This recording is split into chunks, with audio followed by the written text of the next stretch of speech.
They are choosing very deliberately what they want to encounter when they're just trying to get through their day.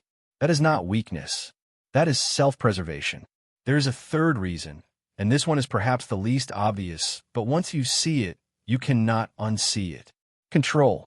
Life, for most people, does not feel controllable. Your career can shift without warning. Relationships end in ways you did not choose. So much of what happens to you happens regardless of what you want. But your phone, your digital space, that is yours. Psychologists who study locus of control have found that when people feel a low sense of control in their external world, they compensate by exerting control in the spaces available to them.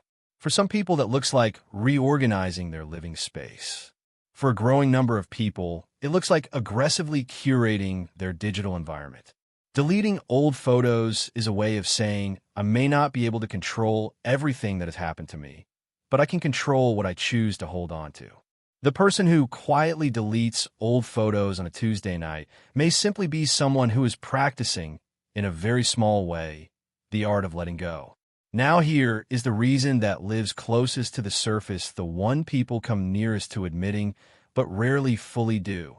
Social media taught many of us to perform our lives, to construct a version of ourselves that was shareable, likable, aesthetically consistent. And for a while, many people played that game. But people change, values shift, and at some point, a lot of people look back at the version of themselves they were performing online and feel something between embarrassment and alienation. That was a character they were playing, and the photos are the evidence. Deleting those photos is a form of reclaiming authenticity. It is the digital equivalent of putting away a costume. The performance is over. What you want now is to simply exist without the archive of the person you're pretending to be still publicly attached to your name. So what does all of this say about you, the person who deletes? It says you're someone who takes your inner world seriously. You are not just accumulating experiences passively. You're sifting through them. You're making decisions about what deserves space in your present life and what is not. It says you understand that the past does not automatically deserve a place in your present. That carrying something forward is a choice. And that choosing not to carry something is not the same as pretending it never happened. It says you have probably changed in ways that matter. People who are exactly the same as they were 5 years ago rarely feel the urge to delete. It is the people who have grown, shifted, healed, or transformed who look back at old photos and feel that quiet sense of distance. The deletion is evidence of movement. None of that is something to be ashamed of. All of it is something worth understanding. Here is the thing about old photos. We talk about them as if they are neutral objects, just pixels, just data, just images. But they are not neutral. They are containers. They hold versions of you, versions of relationships, versions of moments that no longer exist in the world, but continue to exist as long as the image does. And sometimes, the most honest thing you can do is look at one of those containers and decide, quietly and without explanation, that you are done carrying it. Not because the past did not matter. It did. Not because the people in those photos did not mean something. They did. But because you're someone who is still in motion. Someone who is still becoming. And not everything from the journey needs to be dragged into wherever you're going next. So the next time you press delete on an old photo and feel that small, strange exhale of relief, know that you are not being dramatic. You're not being cold. You're not running from anything. You're simply choosing one image at a time to travel a little lighter.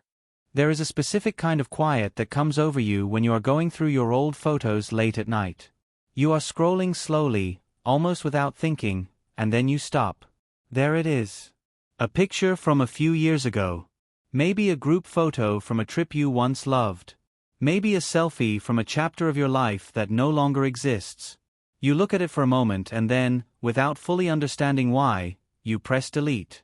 No hesitation. No ceremony. Just gone. And the strange thing is, you do not feel sad about it. You feel something closer to relief. If you have ever done this, if you have ever quietly erased parts of your own digital history and never really explained it to anyone, this video is about what is actually happening inside you when you do that. And I promise you, it is not what most people think. Most people assume one of two things. Either that person is going through something painful, or they are just being dramatic. Maybe a bad breakup. Maybe they are cleaning up storage space and we are all overthinking it. But psychologists who study digital behavior have found something far more interesting underneath this habit. The people who delete their old photos are not running away from something. In many cases, they are actually moving toward something. So what is actually driving it? The first reason is one that most people never put into words, but almost everyone has felt. You delete those photos because the person in them is not you anymore. Think about that for a second. Look at a photo of yourself from 5 years ago. Not just what you looked like, but who you were. What you believed. What you thought mattered. The way you saw yourself in the world. For some people, looking at that photo feels like looking at a stranger. Keeping it on their phone starts to feel like being haunted by someone they used to be but no longer are. Psychologists call this identity discontinuity. It is the gap between who you were and who you are now. When that gap becomes large, when your values have shifted, your relationships have changed, your understanding of yourself has completely transformed, looking at old photos does not feel like nostalgia. It feels like visiting a life that belonged to someone else. And here is the painful part nobody talks about. Sometimes you do not even like who you were back then. Maybe you were performing a version of happiness you did not actually feel. Maybe those smiling photos captured a life that looked fine on the outside but was quietly falling apart underneath. Deleting those photos is not denial. It is the quiet, private act of saying that is not who I am choosing to carry forward. But identity is only one piece of it. Because some photos are not connected to who you were. They are connected to how something felt. There is a particular kind of photograph that holds pain in a way that is almost physical. You know the ones. A picture from a friendship that ended badly. A photo from a relationship that you thought would last forever and did not. A group picture from a time when everyone in it was still speaking to each other before whatever happened.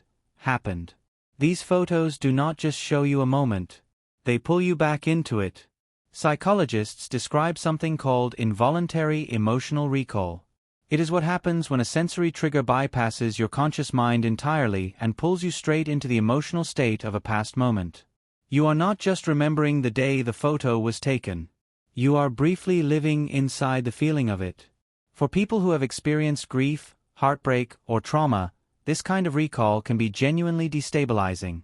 And when your phone, the device you look at dozens of times every day, contains photographs that trigger this response, keeping them there starts to feel less like honoring a memory and more like returning to a wound. The people who delete these images are not trying to forget. They are trying to stop being ambushed.